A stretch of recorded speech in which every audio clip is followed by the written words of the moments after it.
My name is Donald H. Jones. I'm 84 years old. I was born May 5th, 1929 in Winchester, Virginia, right up the street here. That was the last place we lived. And so what kind of school did you go through? I went through John Kerr and Hanley High. And would you introduce your wife? My wife is Doris B. Belfort, and she was born March 25, 1934. Hi, Doris. Hi. Thank you for coming. So you're going to watch your husband interview? Yes. Good. I had three brothers. My mother and father, and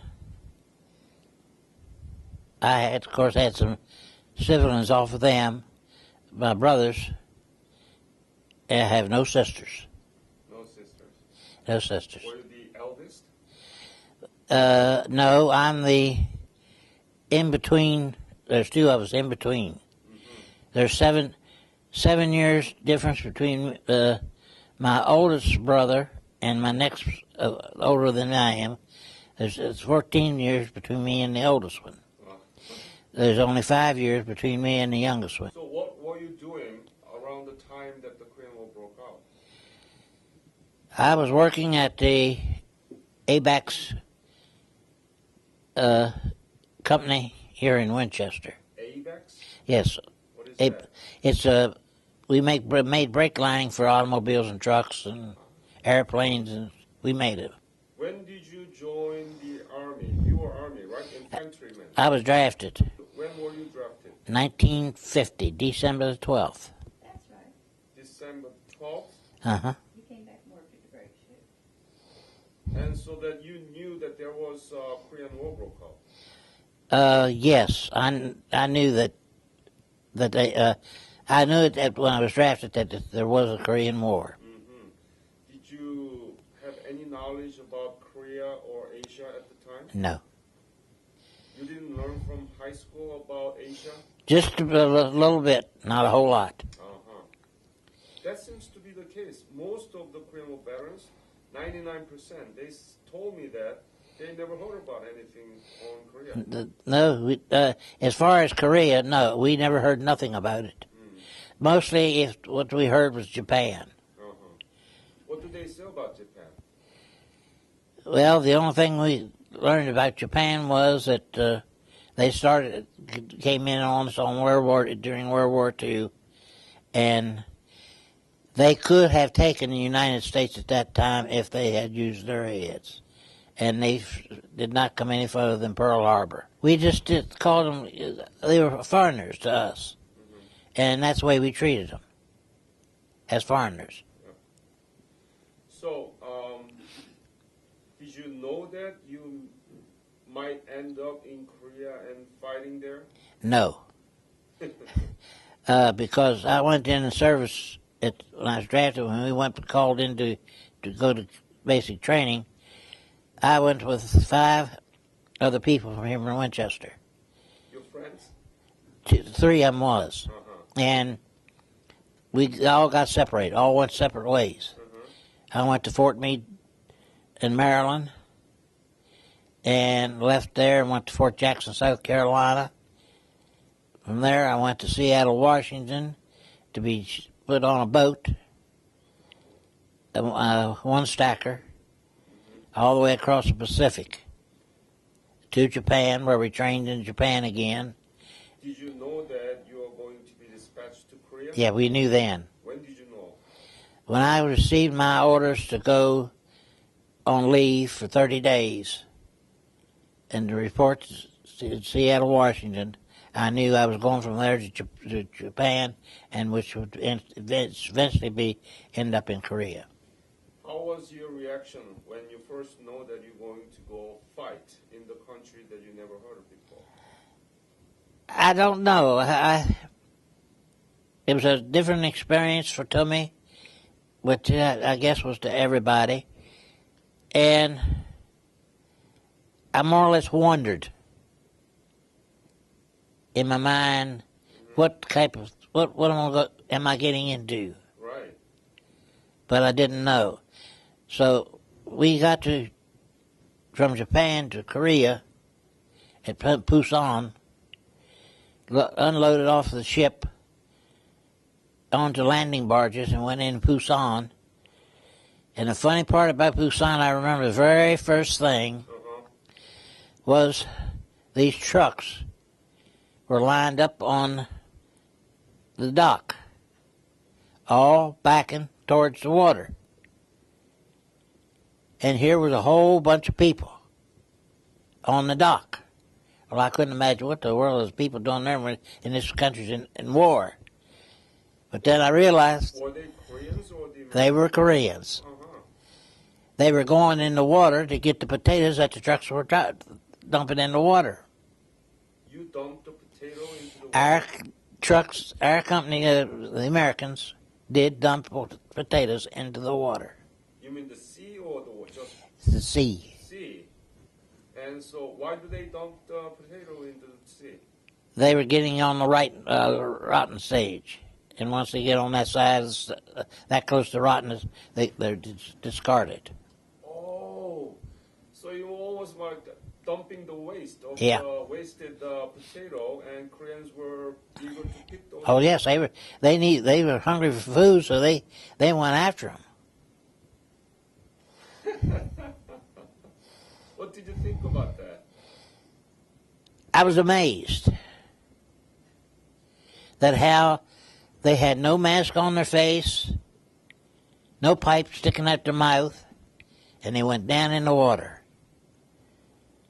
To pick up, and they had looked like bags or sacks or something like that to gather the potatoes in. When did you leave from Seattle? It took us a very good while to go across because we hit the typhoon. And that's the first scene that you saw in Busan that Koreans Right. were hungry and they, And they wanted the food, so they went after it.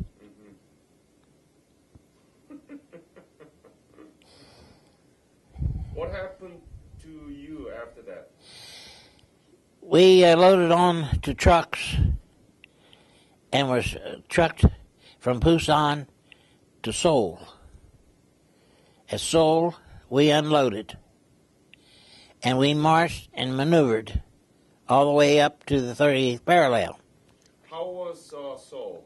Was it? It wasn't much left. It was about gone.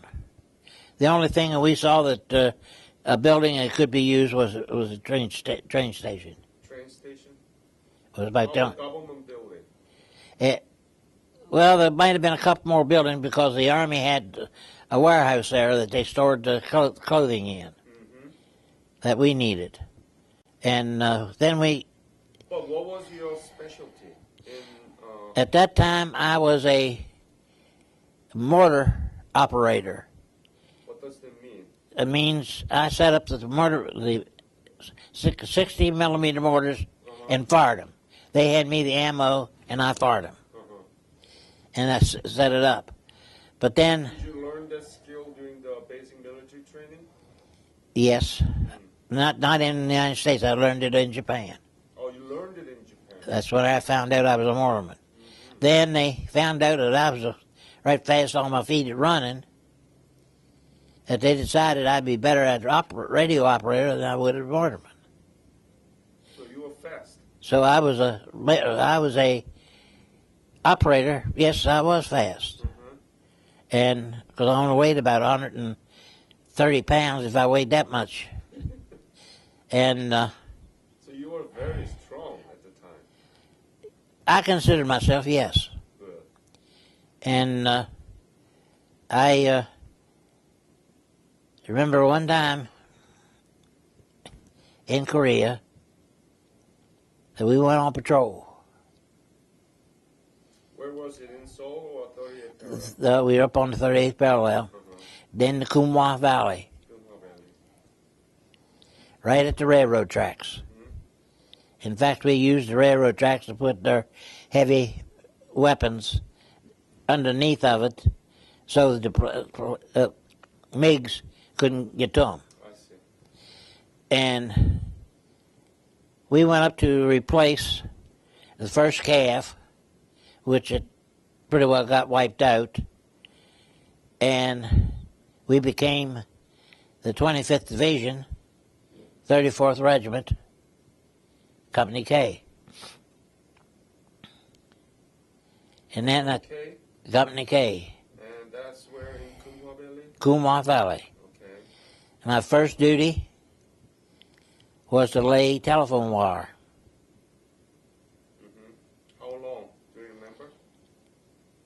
I think we went from, we went over two outfits. 2 outfits? The Turks was on the left, English was on the right, and the Scots were on the other side of them. And we were down to them. And I was on my way back with my troops, and we were taught while we was in basic training of jets diving. What? A jet's diving. In other words, a jet would come in and how they would peel off and dive. When they did that, they make a noise Yeah. of a whistle sound. Uh-huh. And I remember hearing it, and I told my troops, I said, let's move fast. They said, how fast? I said, to hell with the wire and let's move. And we moved. I got up to where my outfit was, and we were living in bunkers at that time. And we had just gotten a lieutenant from West Point. And Brand new young boy. oh yes, he was old, real new. He'd stood in the doorway, and I hollered for him to clear because I was coming through. He didn't clear. So? About 2 minutes later, he was on the ground, unconscious. So you collided with him? I clouded him one. I hit my hands on the ground, and we had one flip in, and I caught him right on his helmet, knocked him cold as a cucumber. From that day on, he respected what I had to say. So because you were chased by the MiG, right? Well, the Minks were strafing at that time. Yeah, so you were in a hurry. Yeah, we was very much in a You hurry. didn't want to die, right? No, I didn't. Why didn't he clear? I don't know. I never asked He him. didn't know that MiG was chasing? I guess not. Oh, okay. Because, see, he was back there. He didn't have no knowledge of what we were doing. And we all went to our respective bunkers, and they made about 4 or 5 passes, and then they were gone. Let me ask you this question. You said that there was a Turk and English and Scots. Yes. Which one did you like most? The Scots, Oh, the English, with tea time. yeah. Regardless of what was going on, when tea time come, they stopped. That's unbelievable. The Turks, all they wanted to do was sell stuff. Sell stuff? Their people from Turkey would send them stuff over, like blankets, quilts, scarves, all kinds of stuff, knives, and they tried to sell it. So they were not soldiers, they were merchants. Oh, they were soldiers. But they were merchants. They were also merchants. So did you buy anything? No, I didn't buy anything from them. Why people have to buy? Because short of supplies? No, it was more for maneuvers, for souvenirs. But I remember one night I was on duty, and I had to walk between telephone place and on down to the end of our line, and then back. That's just my patrol. And all at once I turned on one turn, headed back, and here was a big bonfire. So I hurried up and got to the Radio Shack and notified our commanders that there was a bonfire on the line. Well, come to find out, the Turks had built it. And what they did, once they built it, they separated their line. They parted. In other words, they wasn't like this. They were more or less like this now. The Chinese and the North Koreans could come through, but don't go back through. And they didn't believe taking prisoners. Why did you like Scott? They were a true fighter. They believed in what they did. So, were there any dangerous moments for you except the case that the MiG was chasing you? Yes, I had both heels of my shoes, or boots, shot off. What do you mean shot off? The Koreans, or Chinese, whichever they were in front of us, were shooting at us. And it was at night. And a bullet hit one heel, and it went off my shoe. I didn't have no heel on it. I knew something was wrong with it, but I couldn't tell what it was because they were shooting and I was paying attention to them. Was it night? It was night. And you were shooting it back to them? Oh, yes. And somehow that bullet cut off your boots? He cut off the heel off my boot. You are lucky. Both of them. Both of them? Both of them. But you were not wounded?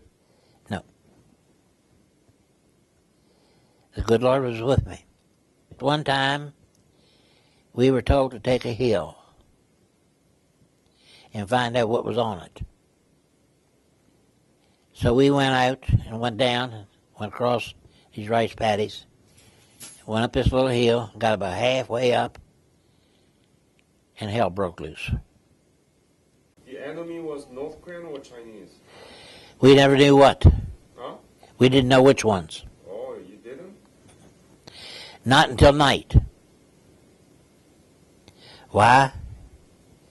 I see a question. The bugle. Bugles, drums, whistles, That's what Chinese. anything they could make a noise with, they made. That's Chinese? That's Chinese. No, how about North Koreans? They don't do nothing like that? Nope. Were you scared to hear those bugles and... Oh, yes. Because the Chinese has it that the front people are expendable. If they get to the wire, barbed wire, and they're killed and fall on the barbed wire, Yeah. that's good. Because that means the next line can come across them. Yeah. But then you might have another line of barbed wire, which we had 3 lines of it. And you get to the second line, the same thing could happen. And the third line. But they never was able to get past the third line. So you lived in bunker? And we had bunkers. How was the situation inside of the bunker? Well, after you got into it and got settled and everything, it was just about like being in a barracks. Was warm enough? Oh yes, we had a big stove about that big around. We had 5-gallon cans of fuel oil that we would pour into them, and then light it, and it heat it. And the bunker wouldn't be near as big as this. It'd be half the size of this room. How many were there inside? The one I was in was 1, 2, 3, 4, 5, 6, 6 or 7, counting the officer. How often did you write back to your family, or did you have a girlfriend? No, I had a girlfriend, but I had one over there. You had girlfriend over there? Yeah, In Korea? not in Korea, in Japan. Or in Japan? Uh-huh. You were not there long enough, right? I was in Japan about a month and a half. Just for a month and a half, you had a girlfriend. I met the girl, Yeah. and then I went back for R&R, which was 10 to 15 days. And she came to where I was, and the Papazan, him and his wife, ran this house of girls. And he graduated from the Naval Academy here in the United States I'm not sure you could tell him this. during World War II. What was the impact of your service and participating in the Korean War? I was troubled a little bit. I couldn't get settled. Why? Why not? I don't know. I just couldn't get my body and mind to settle down in the job I was working. I couldn't settle down, and I met her. And Doris? then I still wasn't happy, but I stayed with her. And then we got married and had a little one. And all at once I decided I did not want any more civilian life. I was going back in the military. Well, you suffered from PTSD at the time when you came back? From what I've been hearing about that PSD, it's a possibility, yes. But not the real serious of it. What did you see in your nightmare? Oh, I see all kinds of stuff. So you understand the veteran turning from Iraq, Afghanistan, and they suffer, and for them it's too Some. hard to settle down with family and civilian life. Some I do. I don't agree with what all that's going on with them. I can't understand how they don't get what help. They get the help. Why they're not using it? Because I know that during the World War II, when my brother was 7 years older than I am, when he came back, he thought the world owed him a living. And I'm not too sure that's not what some of these boys are doing today. They're going over there and they think that the United States should give them a living now. But I agree that that's not the way it works.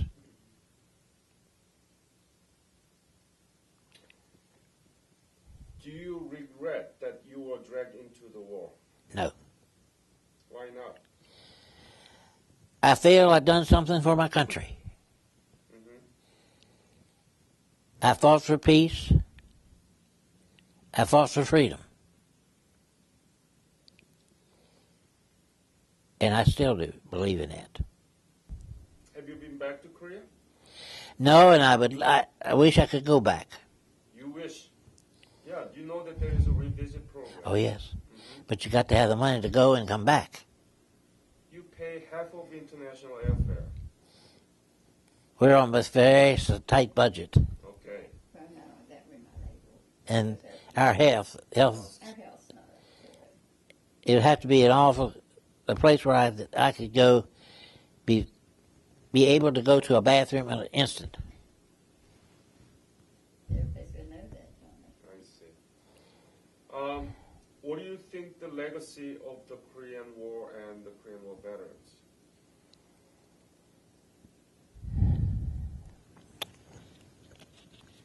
I don't know what to say.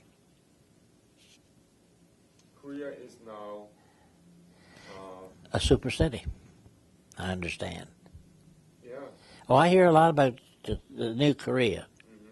Because people in our church and in our community come back and they tell us about it.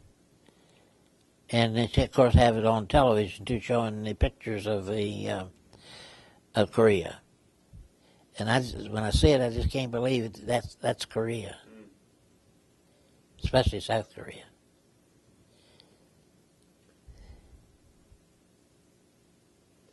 Do you have any comments for the young generations in America about your experience and about the war in general?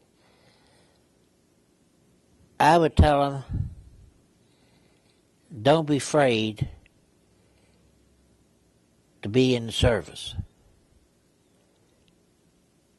It's a good experience, it's a bad experience, but it's more good than it is bad because you're fighting for freedom and liberty. and freedom of religion. That's the main three things that you're fighting for. And you take chances living anyway, and you take a chance with more. You don't know when a bullet's going to hit you. You don't know when a bullet's going to hit you here. Car wrecks, different things. Right.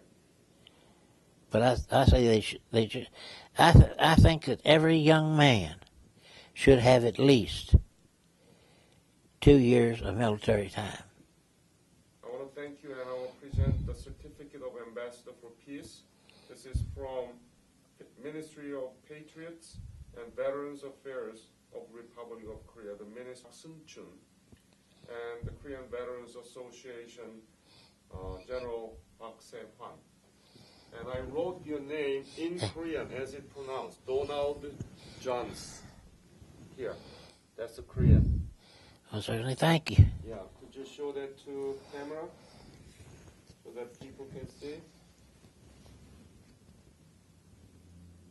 Right, and medal. It was my honor.